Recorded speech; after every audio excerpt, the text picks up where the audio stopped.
3D printers so big you can sleep in them. A heated game of Tippi Tree, a 3D printed golf club way better than anything I could ever do. And have we found the holy grail of 3D printable footwear?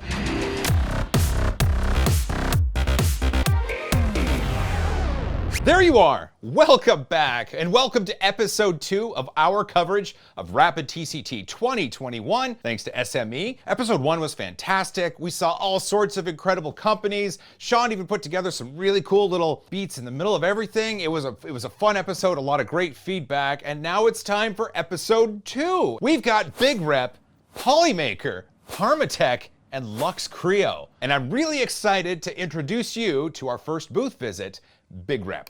Lots of booths at RAPID, and we're here at the BigRep booth. Hey, Chris. Yes. Hi. Very nice to meet you. We'll give you one of those. Yeah. So BigRep makes big machines. It's in the name. Yeah. So large format. Been around for about 10 years. Big is always relative. This is our Studio G2. Actually, the smallest machine that we do have available. It's just funny that this is the small machine, and it's almost as tall as me. The big I one know. over there, we'll get some footage of. Yep. It can do crazy big, right? Yes. 1 meter cubed, and this guy here is a quarter of that build volume, 1 meter by a half meter, and then a half meter tall. So why is that important? Yes, so you can do a couple different things with it.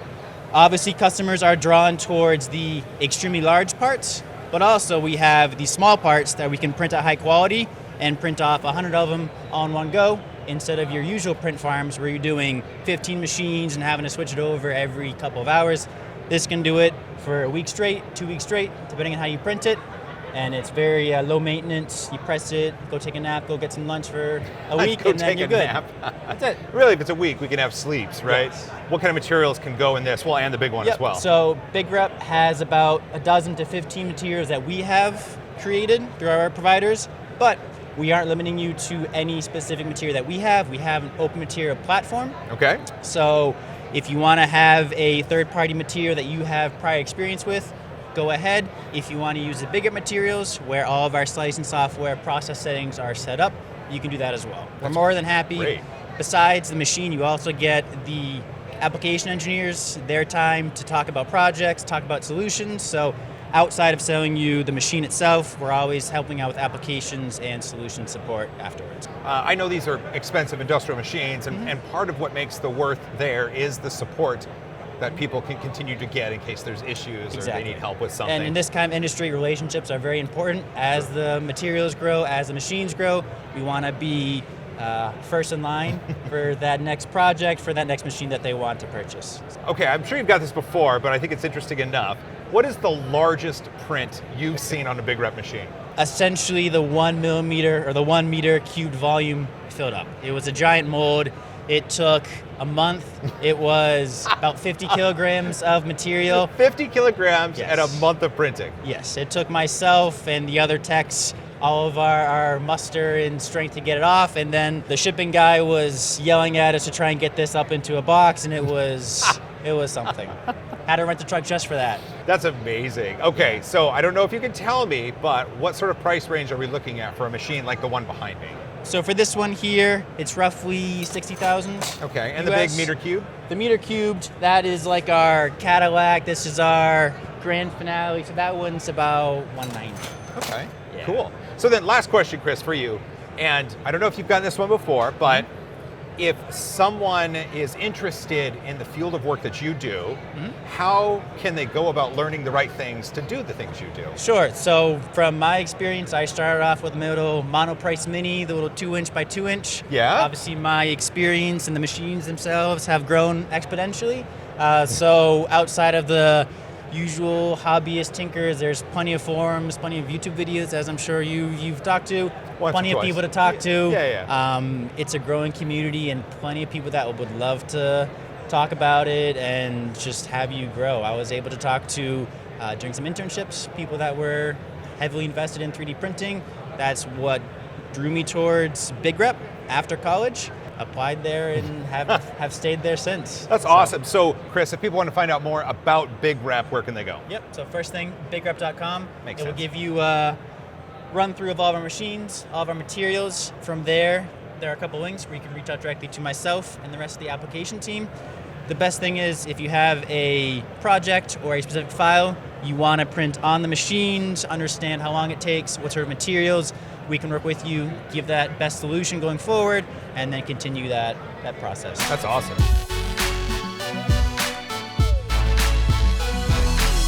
Trade shows are an interesting beast, and it's always good when you can sort of take a step back and have a little fun. And that's what we're going to do at the Polymaker booth with my friend Chelsea.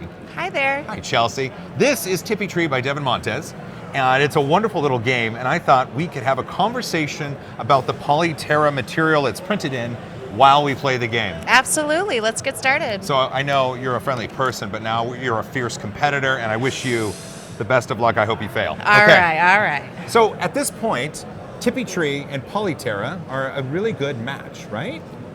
Yes, absolutely. What was the idea behind the Polyterra material? Really, we were looking for something that was more based around our hobbyist group, and something that's going to be a little bit more environmental friendly. So with our Polyterra line, we do basically our main.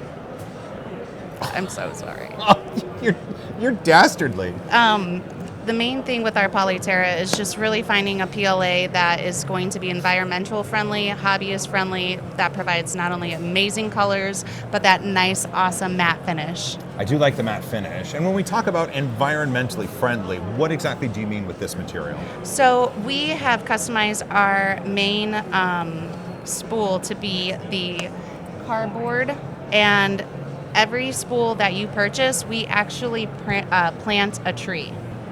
Really? Yes.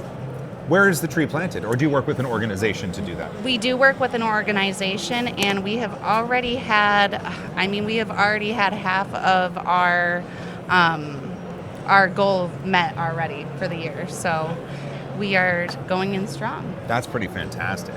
There's a lot of different colors with Polyterra, and I really like, it's almost like pastels in a way. How did you guys go about creating that color set? What was the thought process behind that?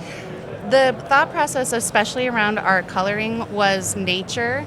So we have our sunrise orange, we have our sapphire blue, our mint green, Savannah yellow, Savannah lava yellow, red, charcoal gray. Yes. A lot of really cool names for the colors. And are the colors themselves part of the material being environmentally friendly? Do you have to use certain agents to color it that are... I think no. You beat me on the Tippi Tree. I didn't mean to fluster you with that question. Are the colorants used in the materials part of the material being environmentally friendly? I believe so, yes. What's your favorite Polyterra color? I would have to go with our lavender purple for sure. It has that color that just pops, and I really haven't seen any purple out there that gets you that vibrant purple that our Polyterra lavender provides. What's your favorite print that you've done in Polymaker materials? My favorite print is, of course, our beautiful little figurines on the side. We have customized each color to be a different animal, and I love it. Those are pretty cute right over there. I do like the animals. Which is your favorite animal? The beaver. Definitely the beaver. It's really fun to talk to you about this. Do you have a 3D printer at home? I actually don't. However, I am wanting to invest in one. I know that the LuxCreo has the new Taz printer, so I have been saving up a pretty penny for that, but it might take me a little longer to get there. Oh, no, I broke one too. Well, listen, Tippi Tree is cool, and obviously we'll put a link down to Devin's model and where he can get it. But Chelsea, if people wanted to find out more about Polyterra itself, and how it's ecologically responsible, is that a term? Absolutely. How can they find out more about that? You can go on our Polymaker website at the www.polymaker.com. We have a bunch of information on our YouTube page at Polymaker, and if you go onto our social media through Facebook, you will also find a lot of our information on Polyterra there. Oh, cool. Well, thanks, Chelsea.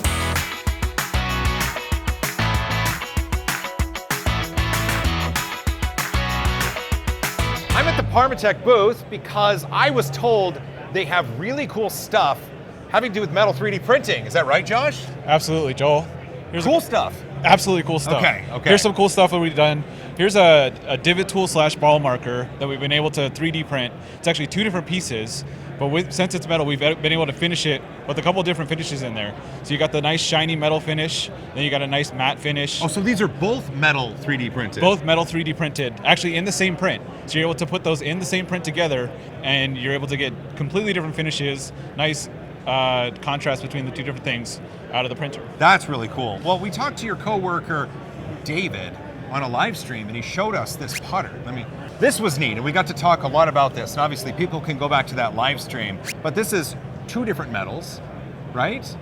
Or Yes. 3 different metals, 2 3D printed. Yes. And then, not everything is golf related though, because this is golf. And Not that's everything's- golf. But what is that? So this is a steering wheel removal device that we developed with the USMC, United States Marine Corps. United States Marine Corps. Steering wheel removal. Yes. So during maintenance, they need to pop the steering wheel out of the column when things are broken and things like that. And we came with the design, they put it into use. It's made their job a ton easier when they need to pull these off. And they're using hundreds of these each year.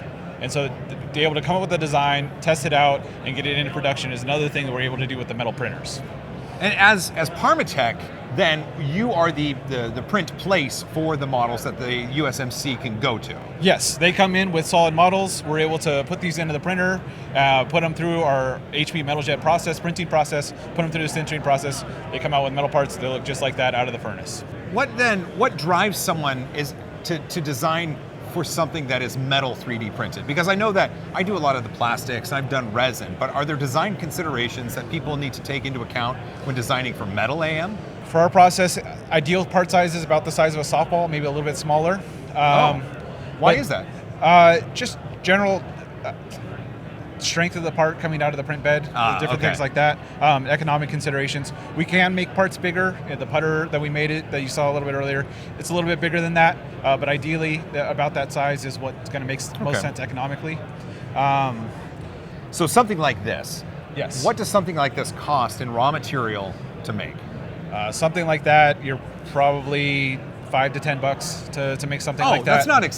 That's not too much. It's not. I come from an industry of very high volume and very low cost. So I guess my perspective on economics is a little bit different. Because we're really looking at volume manufacturing is going to be where this process plays. Volume manufacturing for custom.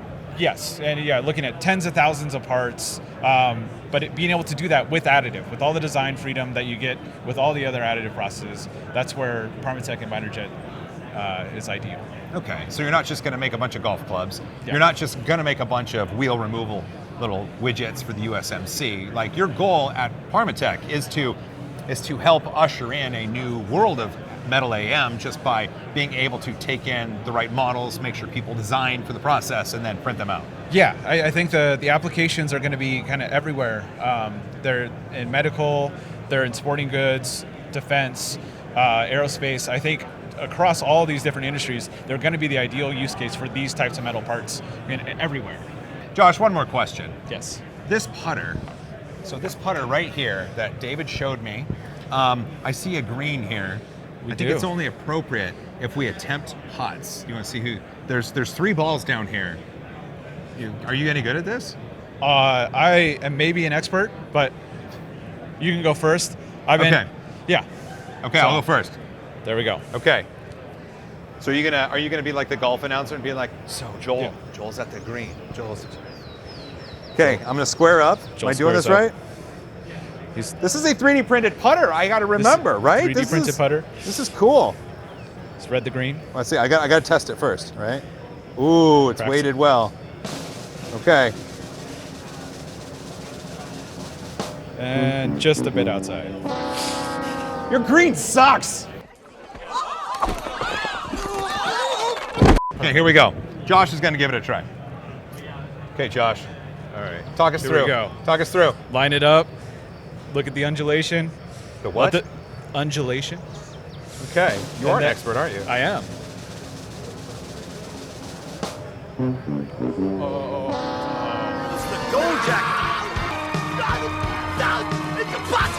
I think that at this point we should probably retire from this. Thank you, should. Josh. I appreciate it, man. I'll stick to making clubs.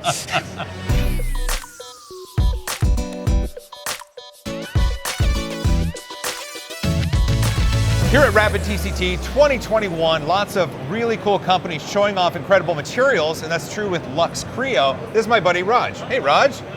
Hi, how are you? Good. Yes. I'm great. Good to be here. As we're walking by, I see all sorts of really cool colors. Lots of really cool colors, and then I find out everything is just Very flexible. I So, know. so what does LuxCreo do?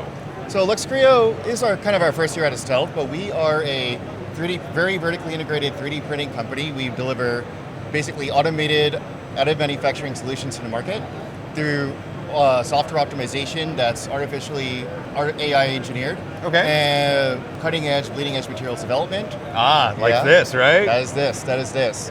These beautiful machines over there. It is a beautiful machine, It's a beautiful machine. but it's not flexible. So does that machine print the flexible material? Hell yeah, it does. Yeah, it does. Okay, so let's talk. I'm really interested in this material specifically because, I mean, there's a giant display of it and there is all it looks great. It's super flexible. Yeah. Tell me more about this. What is this called? Well, this is our elastic resin. It actually has a pretty unattractive name. It's called EM24. EM24. Yeah, it's just elastic material.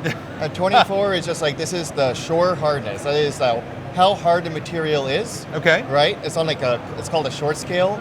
And 24A, which is that means that it's quite soft. That means you can stick your finger super right soft. in. Look at Yes. that. I can squish it. Yeah, it is. Yeah. And what we were able to do is we were able to design these like matrices. Basically, whatever architecture you want on the inside, that makes it hard, that makes it soft, that makes it anything in between. Oh, For okay. example, try this material on for size. Notice how the front of this has a different mesh than the back. And now try flexing both ends. Oh, I see. Exactly. So while the application calls for a softer material, you can engineer the hardness in areas. You got it, man. Oh, that's really Yeah, cool. And that is the beauty of 3D printing.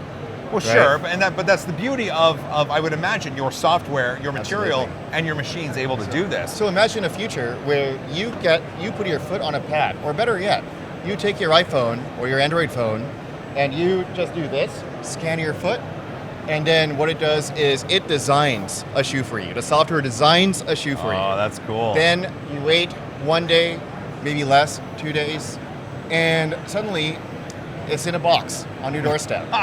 Perfectly matched to your foot. See? The end of shoe sizes. That's cool, because I mean, I'm not gonna lie, my feet are sort of big, but then I look down, we seem to be, I mean, similar size. I'm a but size 12.